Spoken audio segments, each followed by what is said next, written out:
Direct হিটে stump ভেঙে ফেললেন তাওহিদ হৃদয় আর দুর্দান্ত বোলিংয়ে 2 উইকেট নিলেন কাটার মাস্টার মুস্তাফিজুর রহমান।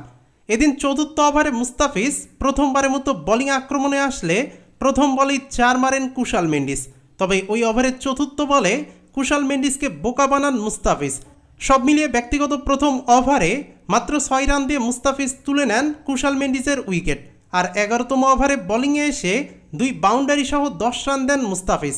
এরপর 17তম ওভারে যখন মুস্তাফিজ বোলিং আক্রমণে আসলেন ততক্ষণে ম্যাচ প্রায় হাতের মুঠো থেকে বেরিয়ে গেছে। জাফনা কিংসের জয়ের জন্য 24 বলে তখন দরকার মাত্র 22 রান।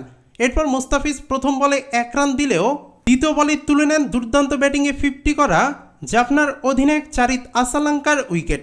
আর ওই ওভারের বাকি 4 বলের মধ্যে 3টি করেন ডট বল। সব মিলিয়ে ওই ওভারে মাত্র 3 রান দিয়ে মুস্তাফিজ তুলে নেন উইকেট। এরপর 19তম ওভারে মুস্তাফিজ বোলিং করতে আসলে প্রথম বলেই 4 মারেন ধনঞ্জয় ডি সিলভা। এরপর ওই ওভারের তৃতীয় বলে দুর্দান্ত ফিল্ডিংয়ে ডিরেক্ট হিটে স্টাম্প ভেঙে ফেলেন তাওহিদ হৃদয়। রান আউট হয় সিলভা। এদিন 4 ওভার বোলিং করে 7.5 ইকোনমিতে 30 রান দিয়ে মুস্তাফিজ তুলে নেন 2টি উইকেট।